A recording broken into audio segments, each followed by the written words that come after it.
we've reached a critical mass. I think we can go ahead and get started. Thank you so much for joining us today. I know we've still got some folks trickling in. In the meantime, please feel free to go ahead and tell us who you are in the chat. I'd love to know who is here. It'll help our speakers, it'll help us. Especially would love to know what you're bringing with you as far as connections to land or connections to advocacy. Those are some of our themes for the day. All right, folks. I'm going to kick us off by sharing a little bit about me, so that you know who I am and who has been spamming your inbox for the past few weeks. Yes, that's been me. I'm Jonna, she, her pronouns. I'm the Associate Development Director for the National Young Farmers Coalition, aka Young Farmers. I'm joining from my West Virginian home. This is my West Virginian background, although this is not my view. This is one of my favorite views of West Virginia. Here, Indigenous people such as the Hopewell, Osage, and Monotone folks have lived for thousands and thousands of years, way before I got here. My connection to land is that I help steward about 40 forested acres within an intentional community here in West Virginia, and I try and plant flowers everywhere I go. I try and leave behind some flower seeds or some flower bulbs and get those in the ground. So please share in the chat a little bit about yourselves. And while we're doing that, I'll share about our agenda for the day. So we are going to introduce you to young farmers and hear some updates from our policy team, specifically from David Howard, our Policy Development Director. We're going to share a little bit about what's going on right now, how you can get involved, and any actions that you can actually take today. So we're also going to have a poetry reading with Crystal Good. She's going to be reading a poem by Wendell Berry, famous Appalachian poet. Really excited about that, and we'll have a further discussion and learn more about the advocacy work that Crystal is leading here in West Virginia through Black by God. And we'll also have an overview of the next generation of climate and sustainability efforts across the country, led by Snyder, another West Virginian, who is the founder and principal of Junction Strategies. Then we're going to wrap it up with a closing message from Salima Jones-Daly, our new board president, and then we're going to have our front porch discussion. Oh, right before that discussion, we're going to pick the winner for who gets the 500. We're going to pick the winner for the tote bag, actually. So one of you all is going to take home a beautiful tote bag. Actually, I'm going to mail it to you. You're not going to take it home. Before we dive in, I'm going to pause and say, we are a 501c3 nonprofit. We closely track the very small amount of lobbying that we do, and we're very careful with the resources that we steward from our institutional partners and what resources we use toward lobbying. I'm going to pause and welcome folks who are still joining. Welcome, welcome. Thank you so much for coming in. I'm just giving a brief overview of our agenda. I welcome you to please introduce yourself in the chat, and we'll have time at the end of the presentations for some discussion for you to come off mute if you'd like. In the meantime, if you have any pressing questions, please put them in the chat so that we can address them. As I was saying, we do a little bit of lobbying as a 501c3 and are careful with how we steward the resources so that we are able to do that. Our advocacy is funded by donations and membership renewals from folks like you. So I want to say thank you so much for your support, for coming out today, and for spending your afternoon with us. As farmers, your voices and your membership to our coalition are essential in the power that we're working to build. So we're going to share a few ways for you to plug into our efforts throughout today's Front Porch session. But first, let's understand who is going to be speaking with us today. So today, you've already met me. I'm Jonna, our Associate Development Director. Next, you're going to hear an update from David Howard. After that, we're going to hear from Crystal Good and Snyder, who are both West Virginians whose experiences with land and advocacy inspire me personally. So I'm very excited about that. Crystal is an Affrilachian poet, lobbyist, beginning farmer, and founder and editor of Black by God, the magazine. Truly a superstar. So very excited to welcome Crystal to our front porch. Rod Snyder is the principal and founder of Junction Strategies. Rod is leading a firm that specializes in agriculture, climate, environmental policy, as well as supply chain sustainability initiatives. He's also the former senior advisor for agriculture to the EPA Administrator. So I'm really excited to have Rod's experiences and his West Virginian voice with our front porch today as well. Lastly, we're going to hear some remarks from our newly elected board president, Salima Jones-Daly. So that's who we are going to be hearing from today. Hey, Shamir, welcome. Oh, we've got some of our West Virginia friends in the room. So excited to see that. Thank you for joining us. Before we move on to talk about young farmers, why West Virginia? Why am I so excited about West Virginia and to share voices from Appalachia, the heart of Appalachia? Well, it's a beautiful place, but it's one that where we reckon with the consequences of extraction daily, both of our land and of our people.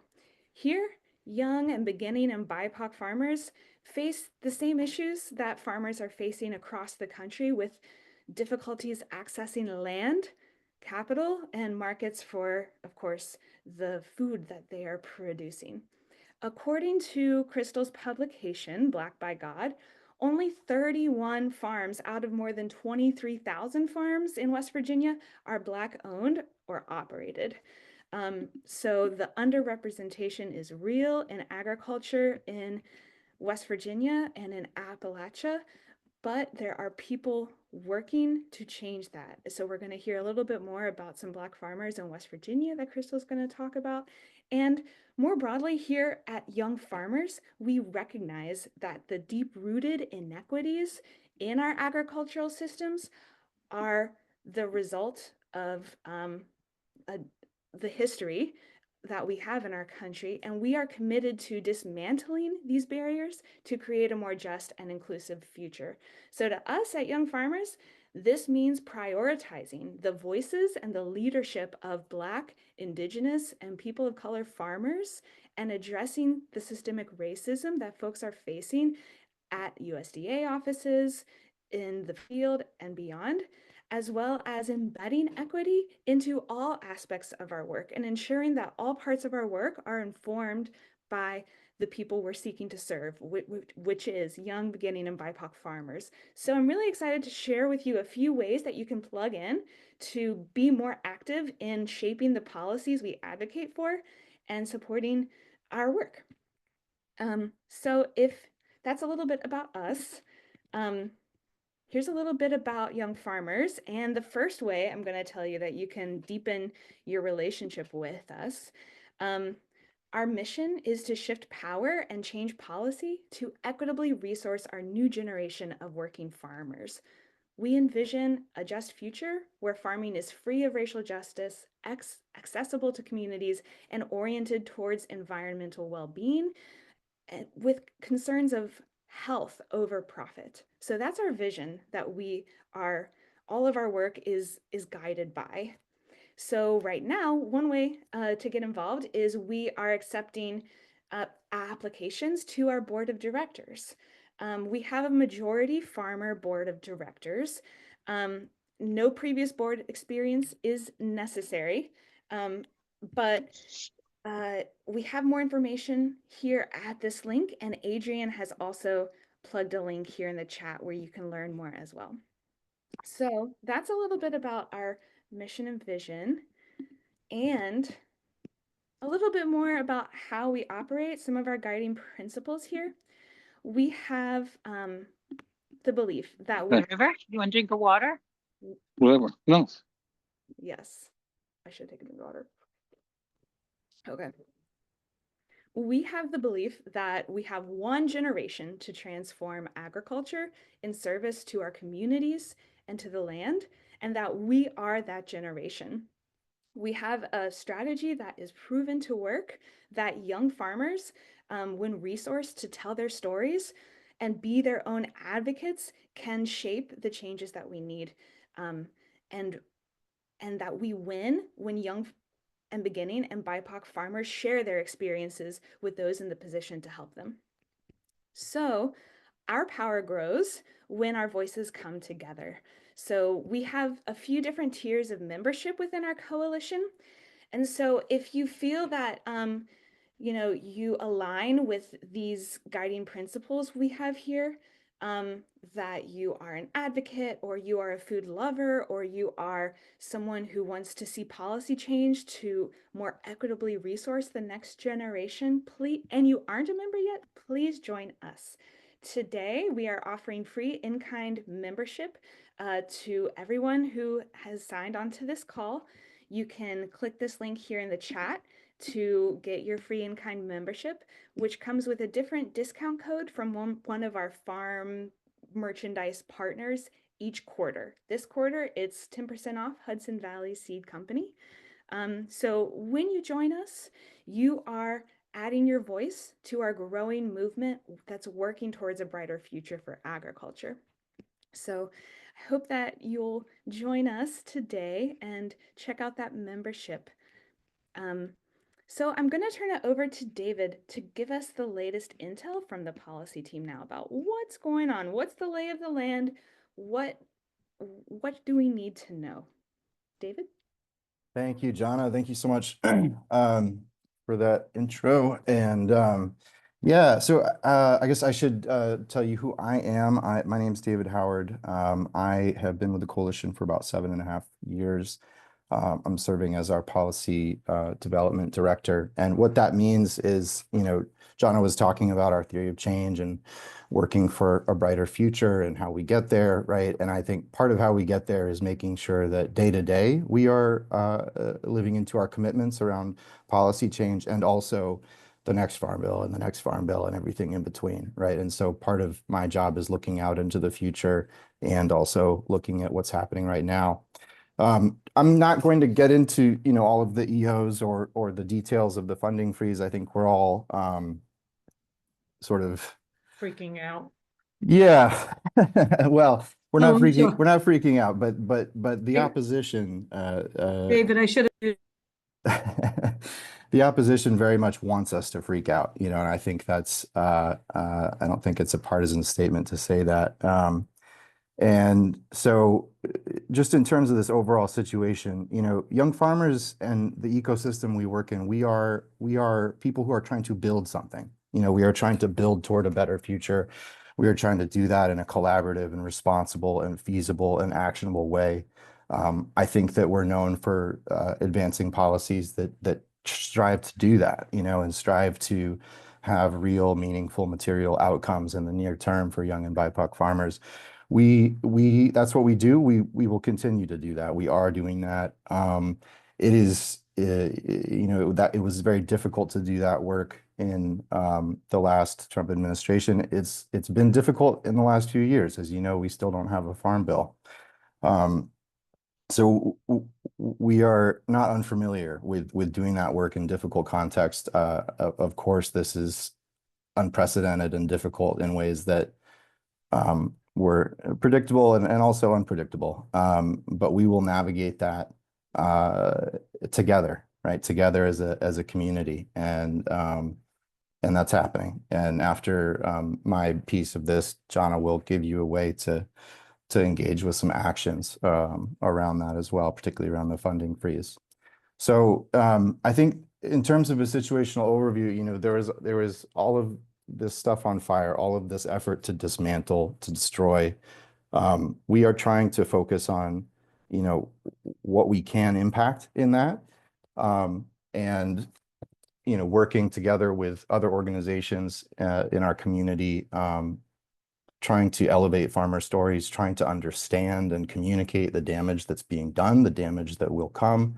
And at the same time, we're trying to advance policy recommendations that we've been working on for a long time. And I know it is hard to believe that policy work can be going well in this context, but Washington is a crazy place, and that is very much true. You know, I think there are still lots of serious folks in this town who want to do good things for farmers and for rural America. And you know, we are working to push forward the policy changes that we know we need to have those stepping stones to a brighter future, to a future that actually matches up with our vision. On the Farm Bill specifically, frustratingly, I think we are still in a wait and see sort of vague outlook. And I think that you hear the leadership in Senate and House Ag committees talking about the need for the Farm Bill. Everybody agrees on that, but the path to get there is really tough. And in the slide here, I've put a little screen capture of an article from today. That's fresh today. That's the chairman of the House Agriculture Committee talking about the Farm Bill, and you can see the problem, you know, in terms of going forward with that, in how he talks about it here. You know, talking about urgency, talking about the economy, talking about farmers needing support, but also acknowledging that he says he's absolutely convinced that in December he'll be begging for more economic relief. So that says to me that, you know, we don't know if we'll have a farm bill this year.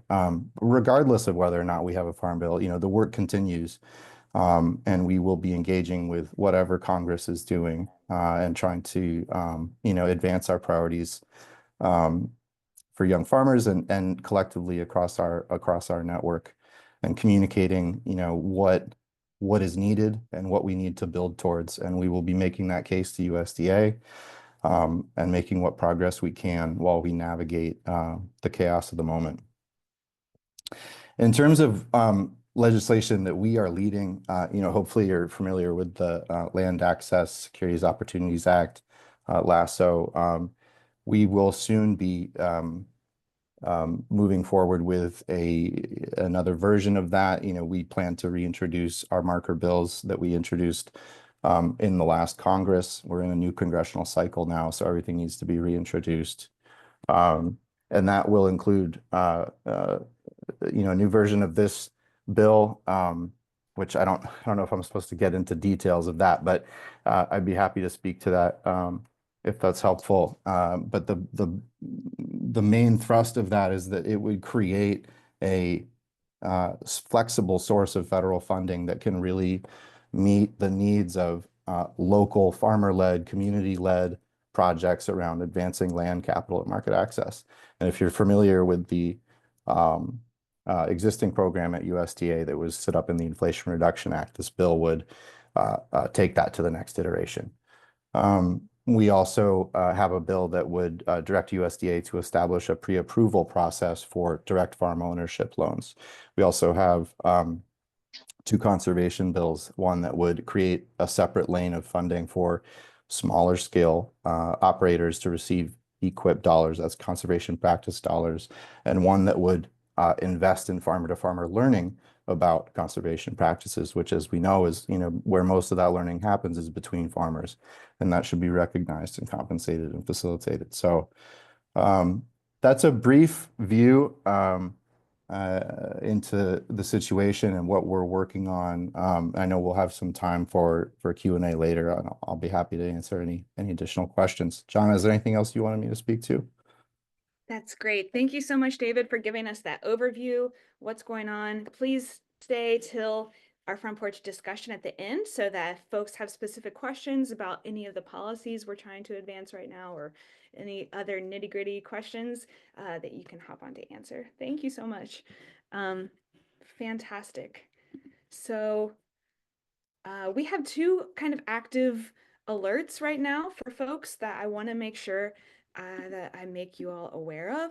One is that if the federal funding chaos is affecting you or your ranch business, we want to know the impacts that you're experiencing. Please share them with us at this link here at the bottom on the left here. Share your story. These stories will guide our federal advocacy strategy, our press work, and will be shared in aggregate with policymakers. So we can say, hey, farmers need help now. And here are some stories from those farmers who need help now. So Adrian just plugged that link in the chat. Additionally, there has been a rapid increase in bird flu cases recently in poultry, in cattle, and in humans across the world, and especially in the United States. So a few organizers on our team, as well as folks from Not Our Farm, are creating resources for farmers and for the general public to help understand and prepare for bird flu. So anyone is welcome to take this survey. Please do take this survey. You can help us gain an understanding of what is needed from your perspective, and help us share our resources with you as well. It'll just take 5 to 10 minutes.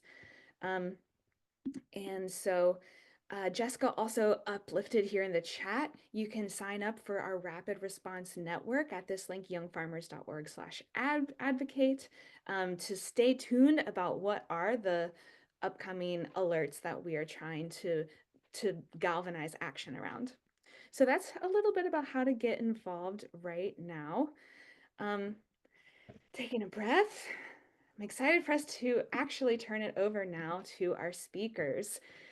First, we're going to be hearing from Crystal Good. I'm really excited to welcome Crystal to our Young Farmers Front Porch. She's going to be reading a poem, The Future by Wendell Berry. But before that, I just want to share a little bit about how I know Crystal. Our paths have crossed a few times over the years, beyond just both of us being West Virginian through and through. She and I began working together when I supported Crystal and a few other organizers in launching West Virginia's Black Policy Day back in 2021. Then we both grew closer to land and to agriculture over the years, and I visited and worked a few hours on the farm project where Crystal is part of a group of folks growing all kinds of orchards, berries, goats, chickens, bees. It's Jason's project. Jason is here with us as well. So Jason's McDowell County Land Project is also a recipient of the USDA's $300 million Increasing Land Capital and Market Access Program. That funding program, which we here at Young Farmers strongly advocated for and continue to advocate for more funding like that to be included in the Farm Bill and in an annual way, not just a one-time funding pool. And so that's a little bit about how Crystal and I know each other. I won't dive into the black bear story yet. I'll save it maybe for later on in the Q&A if we want to talk about that. But I'm really excited for our paths to cross in this space too. So welcome, Crystal. Thank you so much for joining us. Here we can see a little bit more about Crystal's background. But Crystal, I'll let you take it away.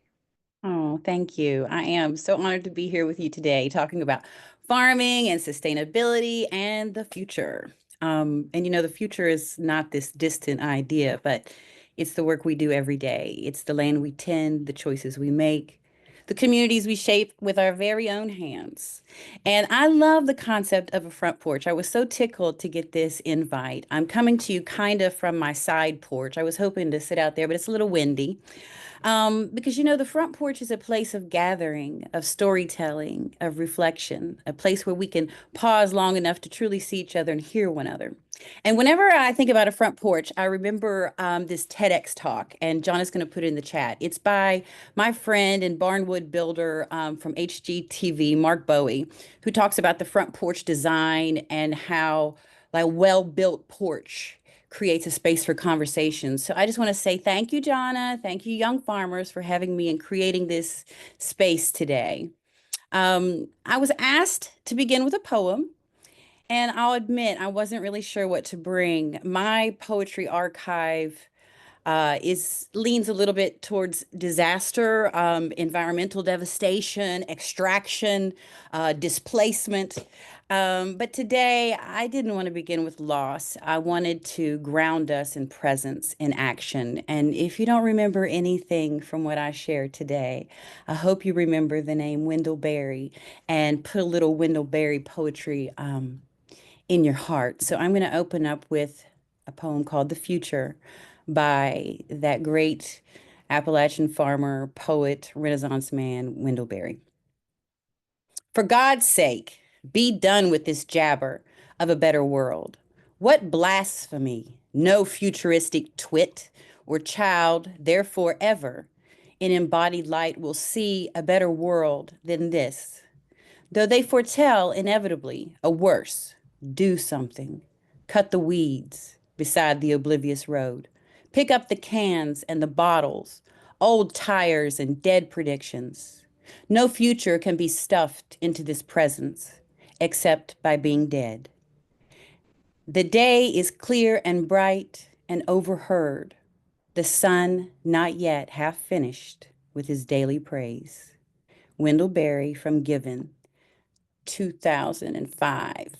I'm a big Wendell Berry fan, and hope you all will give it a bit of a Google. But Berry's words remind us that the future is not in the distance.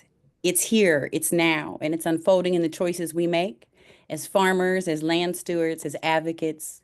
We're not waiting on a better world. We must grow the world that we want today. And for those of us rooted in Appalachia, this message feels so familiar. We live in a place that has been seen as a land of extraction, coal, timber, even people. Our stories, our labor, our histories have often been taken, rewritten, or erased. But the truth is, Appalachia has always been a land of resilience, a place where Black, Indigenous, and immigrants have always found a way to survive, even thrive. And I come to this conversation not only as a poet, but as an advocate and as someone who believes deeply in the power of the land to heal, to feed, to anchor us. I started Black by God to tell a more nuanced portrayal of Central Appalachia, one that includes and centers Black people, especially Black agrarians in West Virginia. Black by God is about claiming and reclaiming space. It's in our name. And we aren't just writing about agriculture, we're looking at holistic agriculture opportunities in West Virginia, from farm to table, from those who grow the food to those who prepare and serve it. The future of agriculture is not just about what we produce, it's about who gets to participate, who gets to own the land, and who has access to resources. I want to highlight one of our stories from Black by God, or BBG Ag, as we like to call it, titled Reclaiming and Revitalizing Resources in West Virginia's Southern Coalfields. Maybe we could have thought of a more exciting title, but I think that's pretty energizing to me. And it features Jason Tard, who's here with us today, a Black farmer and visionary in West Virginia, who's truly revitalizing agriculture in the Southern coalfields. We covered his work extensively, from farming to his philosophy in building an independent food system. And Jason, in collaboration with faith leaders like Reverend Brad Davis, are working to secure land access for Black and historically marginalized farmers. Their work is part of a larger movement that calls for land reparations, economic self-sufficiency, and the creation of sustainable agriculture communities. We just call it a jubilee. And Jason is in the chat and is also working with Edge Nonprofit to develop a West Virginia Young Agripreneurs organization. So please hit him up in the chat if that sounds interesting to you.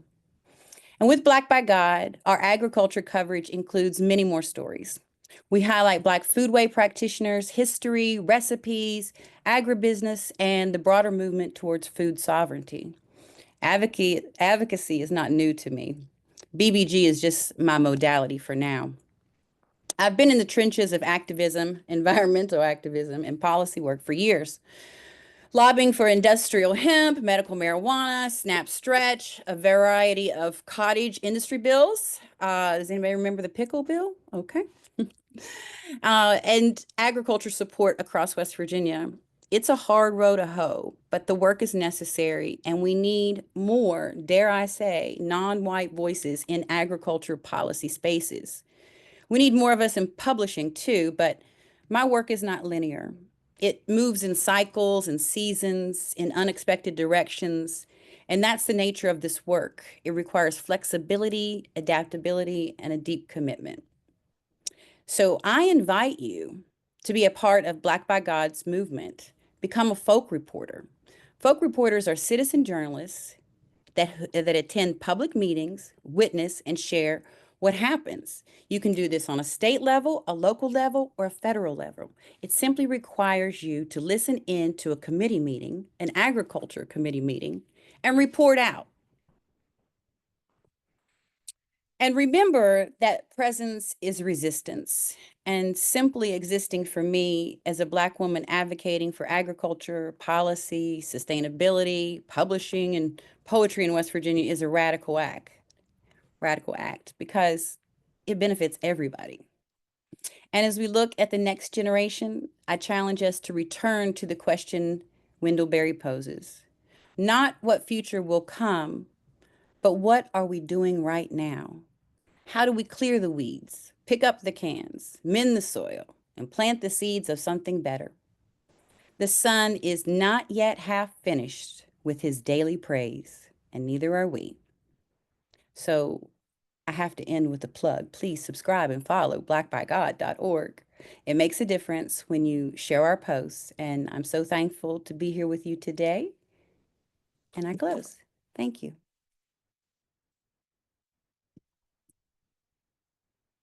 Thank you, Crystal. Thank you for grounding us in this moment that we are the actors making things happen. It's up to us, and we are the future. Whew. Thank you. All right, y'all. We're gonna have space for questions for Crystal after Rod's remarks. I know I want to hear a little bit more about that Folk Reporter program, and I'd also love to hear a little bit more about your experiences with advocacy in the room, any tips you can share. So before we get to that, I'm excited to welcome our next speaker. Our next speaker is Rod Snyder, principal and founder of Junction Strategies. Rod, I'm going to share my screen and bring up your presentation. Thank you, Jonna. Of course. Rod is another West Virginian who I'm very excited for us to have on today. He brings a wealth of experience in both agriculture as well as advocacy. And now looking to the future, I'm looking forward to what you are here to share with us today. So go ahead and take it away, Rod. Thanks, Jonna. Really appreciate you inviting me. It's so fun to have a little mix of West Virginians on here today. I so respect and appreciate Crystal's work in West Virginia, the way she's fighting to make this a better state, a better place. And so really enjoyed her remarks. I'm probably going to be taking us up to about a 50,000 foot level around the kinds of things that I've been working on across my career, but really looking at the goals around climate and agriculture and sustainability over the coming decades and where all of this is heading. And I know that these last few weeks have been pretty heavy, and I'll get into some of the details around that from some of the federal funding, and David was getting into some of this as well. But I also want to take a longer term view of where I think the agriculture space can really go to help deliver on the promise of a regenerative ag system, and also being part of the climate solution for many years to come. So with that, I just, Jonna mentioned this already, but just want to note that I just spent the last 3 years serving as the senior ag policy director to EPA Administrator Michael Regan. So I got to have a tremendous view of how federal agencies, including EPA, USDA, and others, can really make a positive difference investing in farmers and investing in sustainability. It was an incredible honor and opportunity in my career to do that. But I'd actually been working with farmers and working in the sustainability space for more than 2 decades. And one of the things that's been very encouraging to me over the course of the last 20 years is the fact that the sustainability and climate conversation has really moved from niche to norm. If you look at a lot of food companies and brands and retailers and folks and farmers across the whole country and across the world, there's such a bigger recognition now of the role that agriculture can play in really delivering ecosystem benefits and climate solutions. And I remember I took a group of farmers to the United Nations Climate Summit in Copenhagen back in 2009. more than 15 years ago. And people didn't really know what to do with us. Why were we there? Why were we at a global climate summit with farmers from the United States? And the response I gave at that time and would still give today is that farmers are on the front lines of the climate crisis. It's the industry that is most impacted by volatile weather patterns, extreme weather events, drought, flooding, shifting pest pressures. We're the farmers are the first ones to experience that, and so we have to be at the table and part of the conversation to make sure that this industry's future is strong. And so the good news is, if we fast forward 15 years later, I think there's such a bigger recognition of that than at any point before. So I think that's progress in and of itself. Let's go to the next slide. Really framing the challenge, and I promise there's not a ton of technical charts, but I do, a lot of the work I do is sort of grounded in science and data. And one of the key pieces of data that I try to look for is how do we feed 10 billion people on the planet by mid-century? So if you look at projections, there, folks believe that somewhere a little over 10 billion people will be living globally by 2050. We're a little over 7 billion today. So it's a significant increase in mouths to feed. And if you think about the notion of sustainability, if we think about how we define it, it's how do we meet the needs of the present while also improving the ability of future generations to meet their own needs. And we're going to have the same amount of land and water in 2050 that we have right now, which means we have to figure out how to do more with less if we're actually going to be able to feed all of these people by mid-century. It's one of the tremendous challenges of the 21st century. And so Virginia Tech University, which I think might also be in Appalachia, at least right on the edge, they every year put out a global agricultural productivity report, the GAP report, that says, are we on track to be able to feed 10 billion people by mid-century? And the answer that they have concluded at this point is that we're not. We're lagging. The productivity that it will require to feed that many people, we're falling behind right now. And a part of that is because of the climate impacts that we're experiencing globally, major disruptions in food production in different parts of the world. So this is a real significant challenge for everyone, that how we meet this goal. And we can't do it through what is often referred to as extensification, meaning we can't go chop down every tree in the Amazon. We cannot go plow up every inch of ground across sensitive ecosystems in the world to plant more and more food. That is the biggest driver of climate change, the biggest driver of biodiversity loss, and the biggest driver of negative environmental impacts if we do that. So how do we actually work with the land we have today and to produce more with less? That is a really significant challenge. Let's go to the next slide. The other challenge that is the backdrop, and I think many of us are totally familiar with this, is that farmers oftentimes are getting the least share of the farmer dollar in the system. So USDA, this is a US Department of Agriculture chart, less than 15 cents of every dollar that a consumer will spend at the grocery store on average actually goes back to the farmer. So we think about this enormous challenge of creating a more sustainable food system, meeting all of these goals, investing in a more resilient and regenerative food system.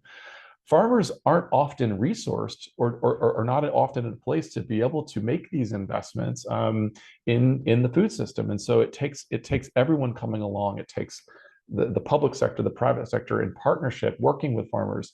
And farmers cannot necessarily bear this entire burden themselves. Lots of interesting and creative markets are emerging to try to bring additional revenue streams to farmers so that farmers can capture a bigger share of that food dollar and make for a more resilient system. And I know that's something that the National Young Farmers Coalition works on. It's certainly part of the Farm Bill conversations.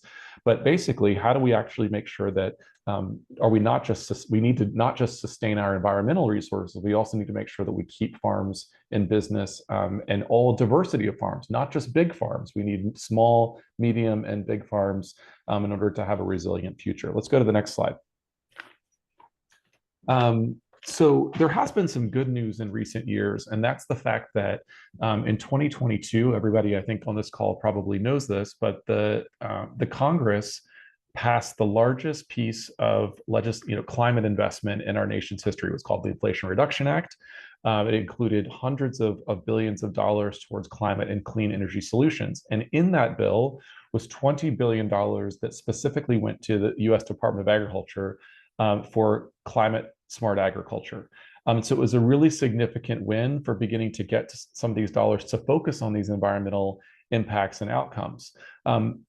Public investment in sustainability is not new, though. We've been taking taxpayer dollars to invest in conserving our agricultural system for 100 years. We go back to the Dust Bowl in the 1930s. That's whenever USDA began looking at how do we actually make sure that the public dollars are going to conserve our soil, conserve our water while we're producing food. So that ethos has already been built into the way that we fund and support conservation and sustainability work nationwide. But this bill in 2022 became a really significant plus up in that in a way that was transformative. However, we also know that in the last few weeks, it's become front of mind. It's been in the New York Times. It's been all over the press that these investments are at risk.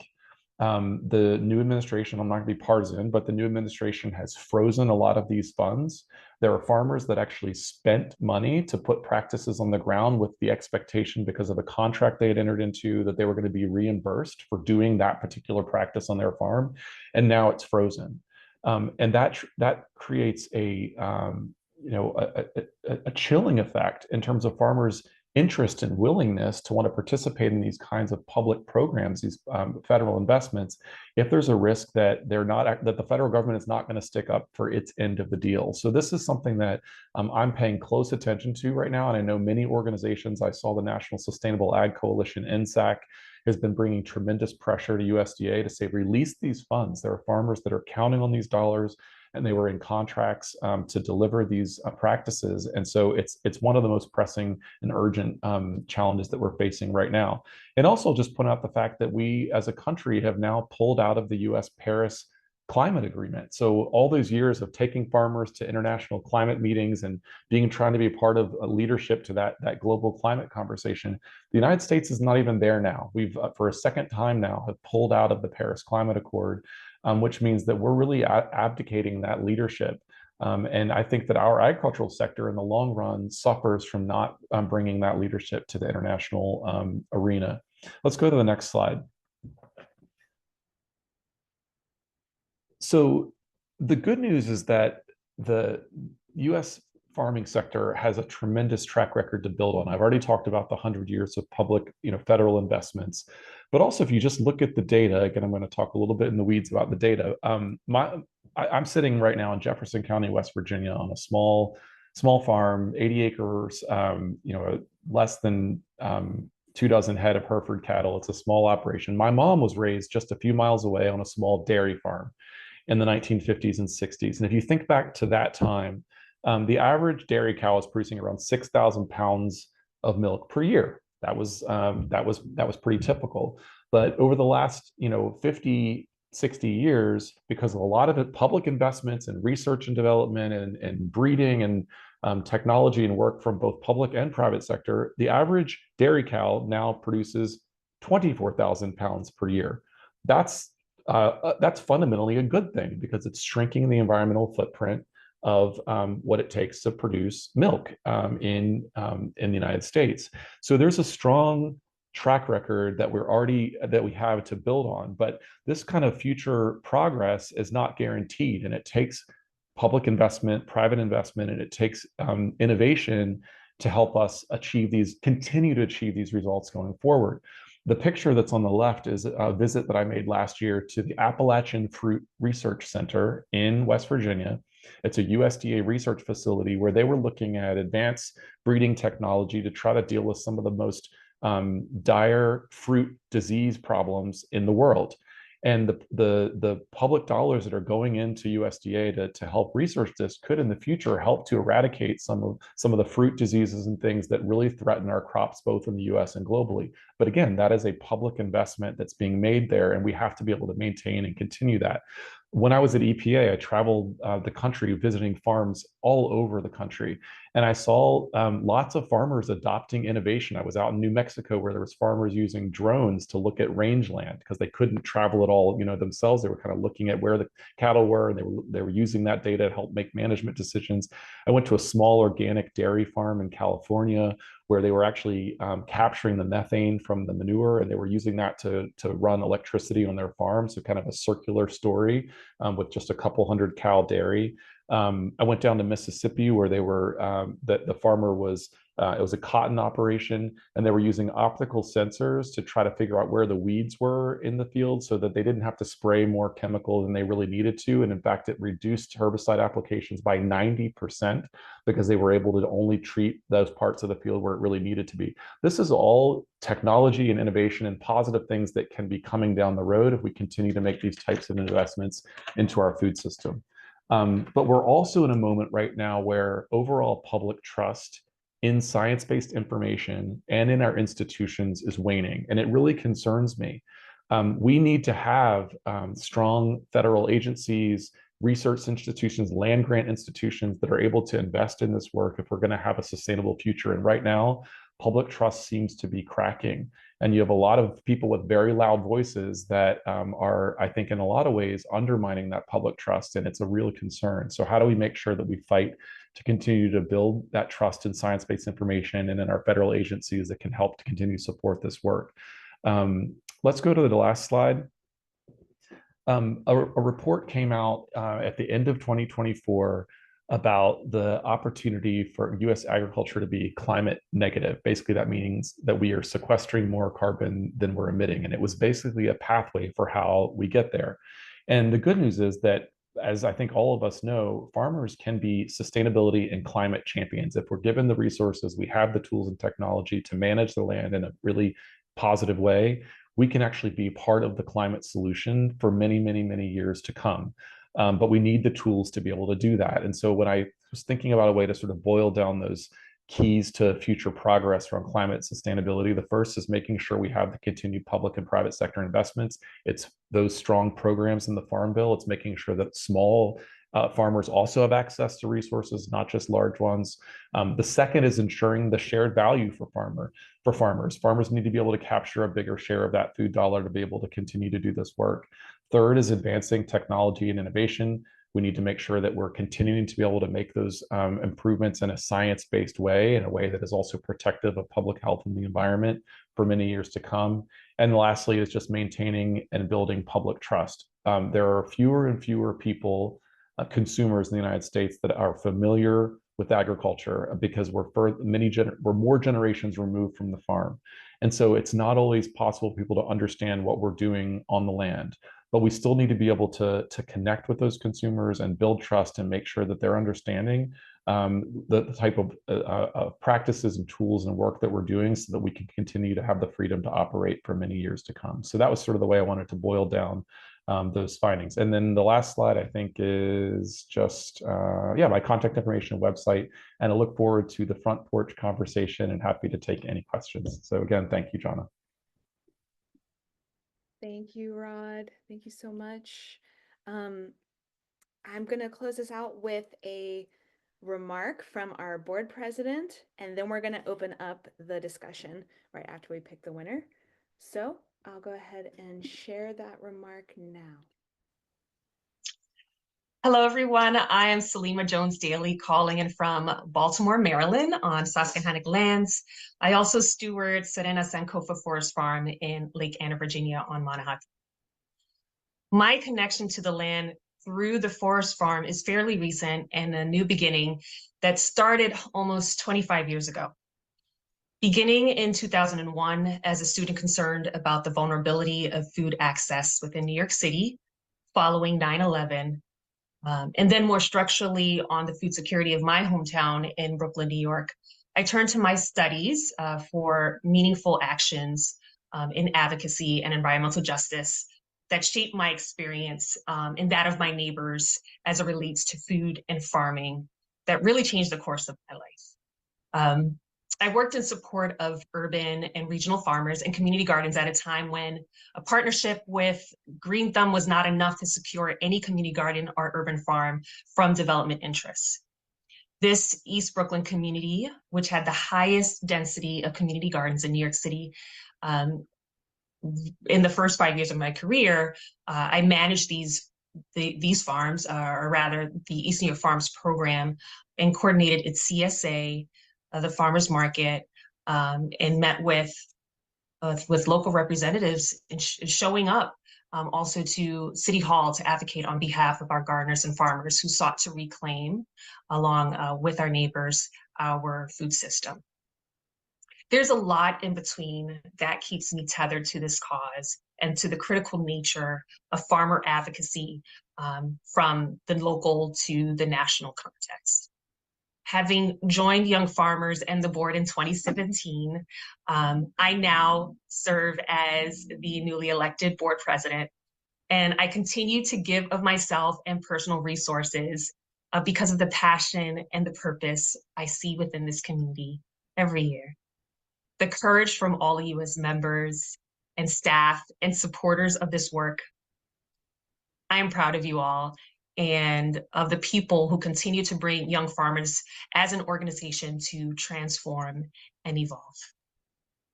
The organization itself, having started in 2010, is a teen-aged organization, maturing in possibly the most difficult era yet. And I am proud of our diverse, committed majority farmer board. And I am here to continue to live out our work through the organization's mission and strategic plan together with you all. Work that will continue to propose and advance policies that support a just and equitable farming future. And this future is with you, with the young, new, next generation of farmers. So if you or someone you know has been impacted by the federal funding freeze or the bird flu, take action by sharing your story with us. Subscribe to our newsletter, stay informed of our latest actions, and follow us on social media. Join our coalition either using the free in-kind membership form shared during this event or by becoming a dues-paying member. Make a personally meaningful contribution to sustain our advocacy. Thank you to Crystal Good and Rod Snyder for a phenomenal Front Porch, and to the Young Farmer staff who coordinated this event, and of course to our co-executive directors for their leadership. Please understand Young Farmers is a dynamic organization representative of the membership that it serves, and we all continue looking forward to the work that's ahead.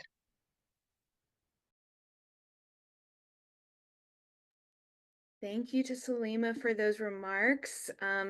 She was unable, unfortunately, to join us today, so we recorded that yesterday. Hello, everyone. Oops, let me get back to the next slide. Okay, one more thing, and then we're going to open the floor. Really quick, I wanted to go ahead and pick a winner of our tote bag. So let's see who the winner is. I'm going to send you a tote bag. I want to thank you all so much for registering to join us today. Alicia, McKinley, Barnett, you're the winner. I will be in touch with you after this. So now we've got some questions. We've got some space. We've got some time to have some discussion to open things up here. I've got some questions that have come through here in the chat to me privately, so I'm going to go ahead and start us off with a question for Rod. So Rod, I'm going to paste it here in the chat as well. But someone wants to know what water quality testing is being funded or it will be funded for future testing and remediation programs, as far as you know. Yeah, so great question. EPA's again, I was at EPA the last 3 years. Our Office of Water invests in a variety of water quality programs for both point source, which is basically industrial pollution, and then non-point source, which is typically landscape level pollution, which can include agricultural runoff, right? So they have programs for both. They typically work those through the states. So depending upon what state you're in, some of those testing programs are administered through the states.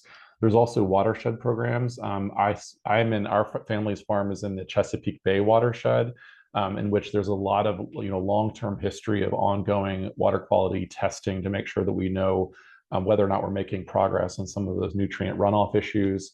So it really depends upon which state you're in, which watershed you're in, where you're in the country. But a lot of that can be found on EPA's website, their Office of Water, and then also through sometimes through partnerships with state environment departments as well. Thank you, Rod. Thank you for sharing that. Jeffrey, feel free to follow up if you have any additional thing you want to know there. Here's one for Crystal.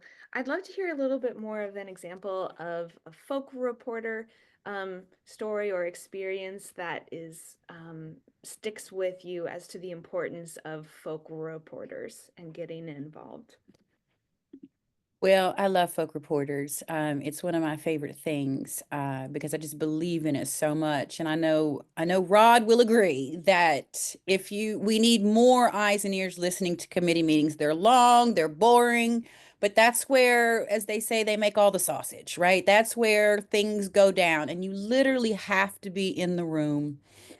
And it'll come in at strange times, whatever they're trying to sneak in, or amendments, or all that stuff. But your presence makes a difference, 100%. So I like to start people out with folk reporters with just witnessing is enough. And so we have our folk reporters program going right now. It goes all year, but we're concentrating on the West Virginia legislature now. So if you go to Black by God and under our folk reporters tab, you'll see stories about cybersecurity in the West Virginia legislature.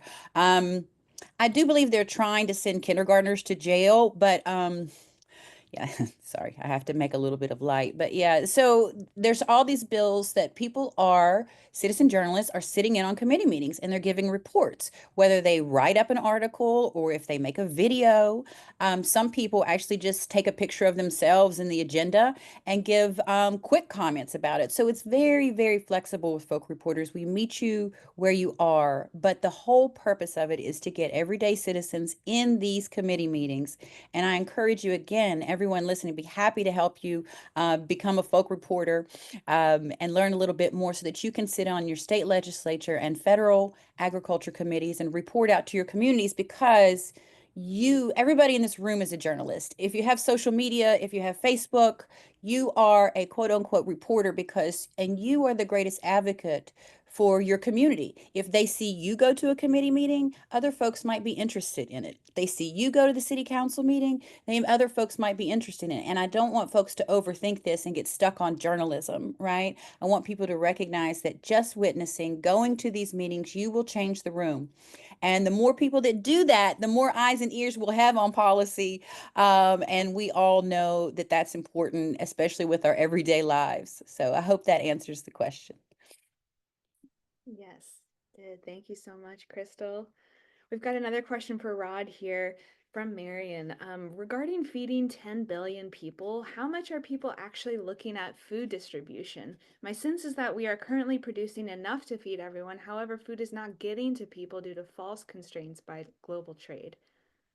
I love this question. So thank you, Marion, for asking it. Certainly, there are a number of factors right now that is contributing to food insecurity. And it's not necessarily, to your point, it's not that we don't have the capacity to grow enough.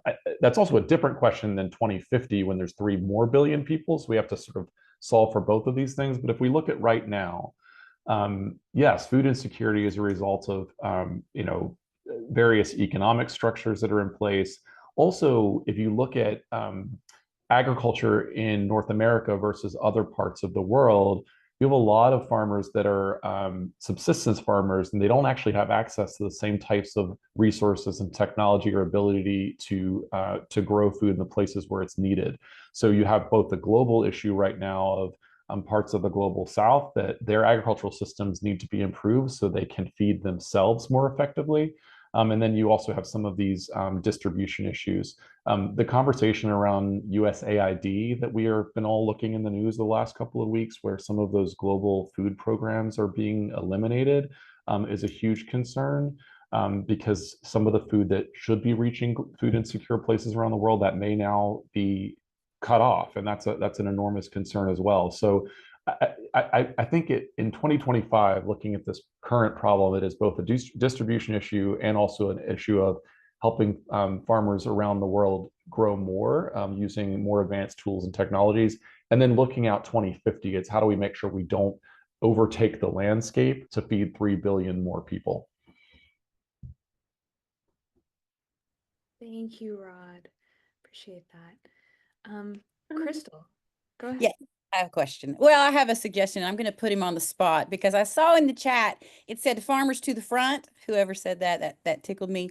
And since we have Farmer Jason Tart on the line, I know he might not be able to be on camera, but I just wanted to give him some space to talk about and respond to whatever he wants: climate, Jubilee, forest farming, or AYAA. But Jason, are you there? I am here. Greetings, everyone. I'm from the free state of McDowell County, West Virginia, and we have some of the most unhealthy people in the world. We have some of the poorest people in the world, and these problems have persisted and spanned decades. So regardless of what, political environment we've been in, a lot of southern West Virginia and a lot of places throughout central Appalachia have been left for dead. So we've developed an organization called Economic Development Greater East, otherwise known as EDGE, and our sole purpose is to identify economic drivers in southern West Virginia in the coal fields.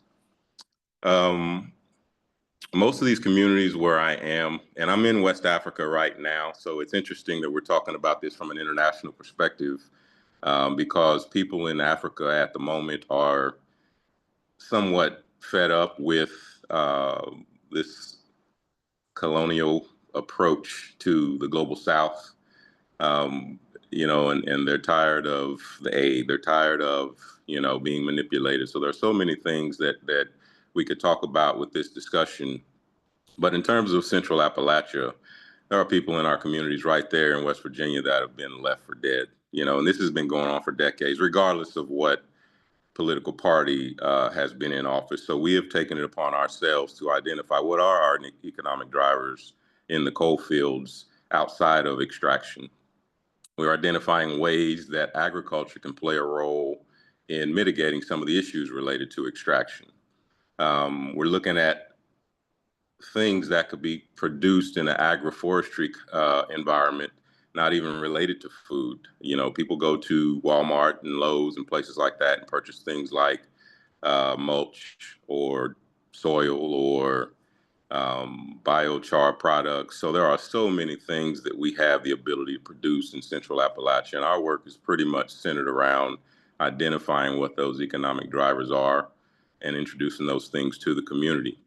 We're in the process of developing a 350-acre farm. We're calling it the Dirt. Everything starts in the dirt. So it's a demonstration, research, and training facility in a very small town where I grew up in the coal fields there in West Virginia, and we're very proud of it. We've got a lot of work to do, but we're doing everything from fruit trees to berries, goats, chickens, you name it. We're starting a mountain range poultry operation, working very closely with the NRCS, because conservation is pretty much, the backbone of our work, and that really lends itself to fixing some of the issues that extraction has created. So community is responding very well to it. We've got a health crisis going on in Central Appalachia, and this has been going on again for decades. So, our work is centered around building our community. We got tired of, dealing with the politics, and right there in West Virginia, anything south of 64, we're pretty much, left on our own to do what we need to do to survive. So we've gotten tired, but we've got a plan. We're really doing a lot of great work. A lot of people are interested. The average age of farmers in the United States is roughly 58 years old or so. So reaching the youth is a problem. You know, our youth in Central Appalachia are very unhealthy. We've got 8-year-olds walking around with full-blown diabetes. And again, this has been going on for decades. So I understand, you know, a lot of people are upset about a lot of the political issues that are going on right now. But as far as we're concerned, these things have been going on for decades, and we've taken matters into our own hands. We feel very good about what we've got going on. We feel very good about, you know, the people that are interested in agriculture. All of a sudden, reaching the youth has been extremely important for us. So things are working out well. We're very optimistic. You know, whether we get support from the government or not, that's not our focus. Our focus is simply, you know, getting our community engaged. 80% or more of the land in our area is owned by corporations that aren't even in the area. So land access is one of the things that we're really focused on. We managed to get one of the first leases for 335 acres from one of those companies, and it's very, you know, it was a prove it deal because no one thought that agriculture had any place in Central Appalachia, and that couldn't be further from the truth. And so my ancestors are from West Africa, Ghanaian, and there is something that they have here called the Adinkra symbols, and Sankofa is one of those symbols. It means return and get it. So what we've done is look back at what our ancestors were doing there in Central Appalachia. We're not inventing anything new, but we're carving out space for agriculture, agritourism, agroforestry. We have a lot of things that we could be very good at in Central Appalachia. It's a matter of educating people. You know, West Virginia in particular, for years, you know, we've had politicians that have paid no attention to agriculture. As a matter of fact, it's been in decline over the last 8 or 10 years. So our job's pretty much, we've taken it upon ourselves to kind of figure out what agriculture is. In Central Appalachia, we're doing a very good job of that. A lot of great people are working hard. Much thanks to Crystal and many other people who have stepped up and really, you know, gotten into this fight with us. But I think that's been a part of our problem, at least in Central Appalachia, particularly Southern West Virginia, is a lot of folks are sitting around waiting on someone to come and fix the problem for them, and no one's coming. So that's where we're at with it. I really appreciate platforms such as this because we do need to be communicating. We have several organizations that we've organized and you know, pulled together because a lot of folks just don't know. You know, there's a lot of information that people need to get. When you think of Central Appalachia, you don't think of agriculture, and that's been a huge mistake. I think Central Appalachia, we know Central Appalachia as a whole actually has never really been considered in the ag space, you know, and so we need to make it known that Appalachia can be a huge contributor to the food security issues in the United States and our food systems across the country, not just in Appalachia, but across the country.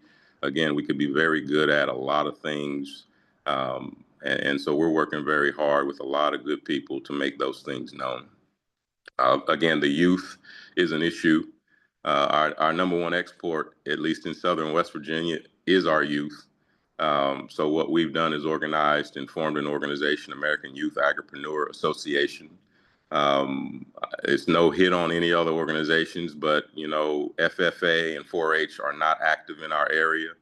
4-H is there, but they're not active, believe me. So we took it upon ourselves to form an organization that we could reach our youth in our community, and it intersects with the health issues, it intersects with all the other problems that we're facing there in Southern West Virginia. So again, we feel very good about it.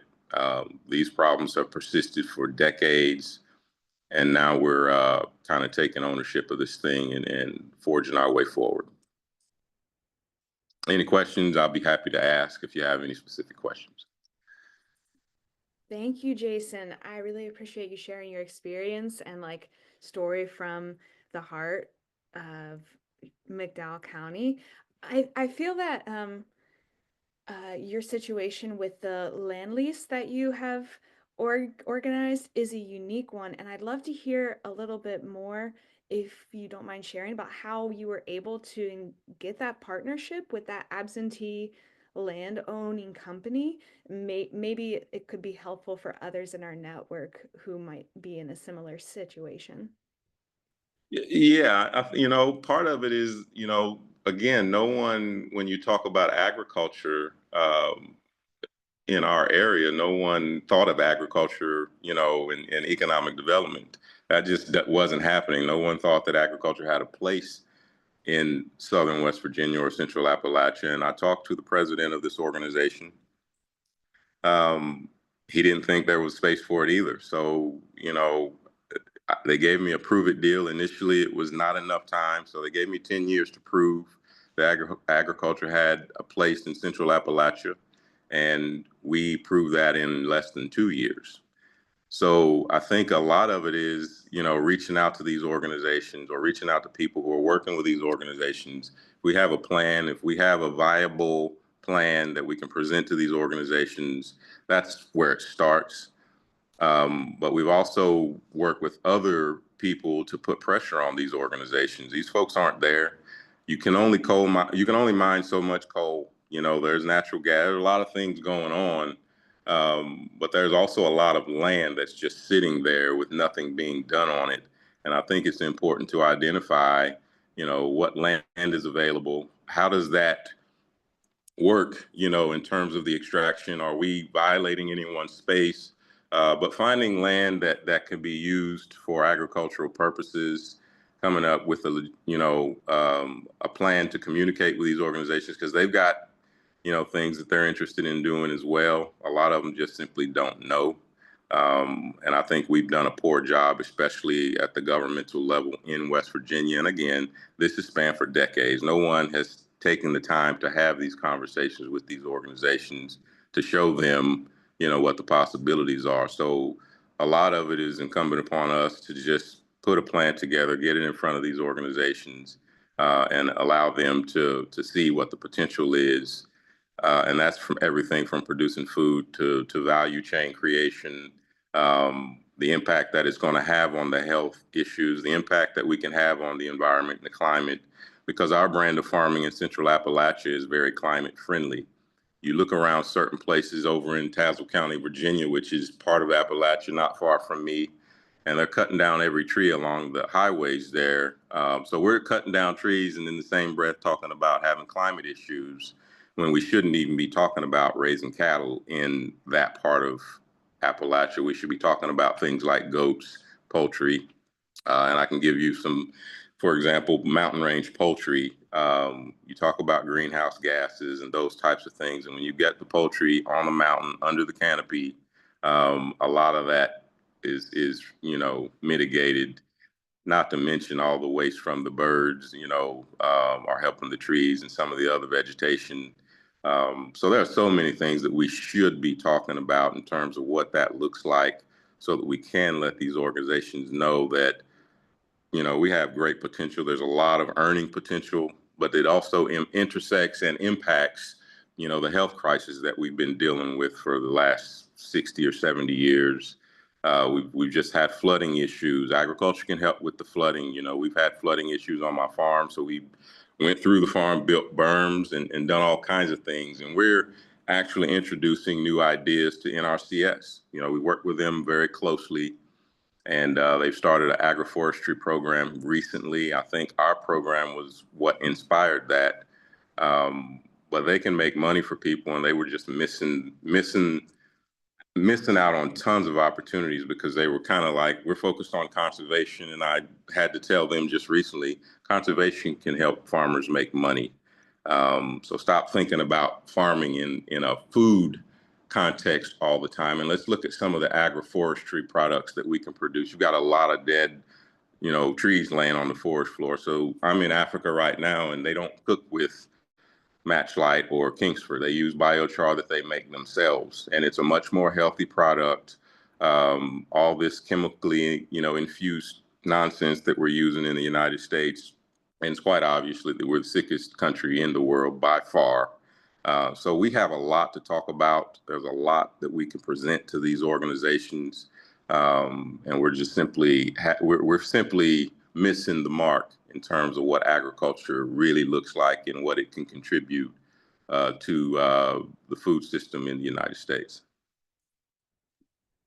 Thank you, Jason. Thank you for sharing about your work. I really appreciate you joining us and look forward to continuing the conversation.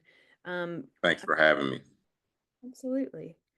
I want to turn it over to Carolina, but before I do, I want to also flag our next Front Porch is the last Thursday of March. So save the date, March 27th, 3 p.m. It's going to be organized by Alicia.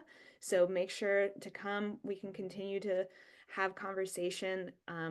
It won't be focused on Appalachia, but it will be focused on farming and building our community. We have a question from Carolina. Hi, thank you, Crystal and Rod, for being here, and Jason for sharing about the resistance work, that y'all are doing in Appalachia. I have a question for Rod, and this has to do with the notion of autonomy. And I got a chance to watch the Farm Foundation session where y'all talked about the agricultural platforms of the candidates for president. And so I got a chance to listen in on that, which was fascinating. And I was very surprised to hear something that you said, which was about insisting that Mexico reverse its ban on GMO corn. So I was just curious to hear a little bit more about how sort of like you're thinking about that now that you're sort of out of the government space a little bit more, and how that fits into sort of like communities being able to set boundaries about what kind of food is important to them, both culturally and also from a health perspective. Yeah, it's a great question. Thank you for watching that forum. It was 2 hours and a little dry, but it was fun to do. So the context of that forum was the Harris campaign asked me to represent basically her perspective, the Biden administration, her perspectives on agriculture policy, and then there was someone representing the Trump campaign. The truth of the matter is the USMCA and the North American trade agreements that exist included sort of technology provisions that the Biden administration was upholding, which is that US corn, including genetically modified corn, was supposed to have access to these other markets according to that trade deal. The Harris campaign and the Biden administration essentially was upholding that particular provision within the North American trade agreement. There's certainly a conversation to have around the role of genetic engineering in agriculture. I understand there are a lot of perspectives on that, but I think the Harris campaign and the Biden administration was essentially enforcing what was on the books with respect to that trade deal. So it's politically incredibly sensitive, in part because it's a question of whether or not U.S. agriculture has access to those markets, which is why it was hotly debated. So that's basically my response. I'm not. I don't want to get it. I don't want to get into the pros and cons of genetic engineering today, because that's a whole separate conversation. But that was the rationale behind USDA's position to try to uphold the current agreement. So no, I appreciate that, and I know it was a little bit of a spicy question to ask, but given the context of the conversation today, I was just just curious. So I appreciate that, Rod. The debate was fascinating because I also brought up things like Project 2025 and gutting of farm programs, and I actually think we're seeing things that I raised as concerns we're seeing happening now. So I feel actually a little bit vindicated that I wasn't being alarmist. That's another piece of that conversation. So yeah, it was recorded, so if anyone is as nerdy as some of us are on staff, I invite you to listen to it, because it was very valuable. Thank you. Thanks for the question, Kato. Do we have any other questions for the speakers today? Anyone want to raise their hand, come off mute, drop it in the chat?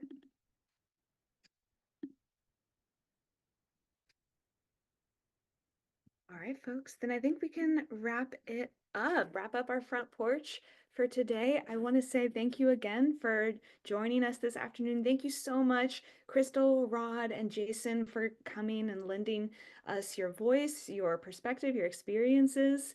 It's incredibly valuable for our network to just see that we are well-resourced in this effort, that we are taking it up together. So really appreciate you all. I'm going to put a plug that if you are not yet a member of our coalition, please join us, add your voice to our coalition.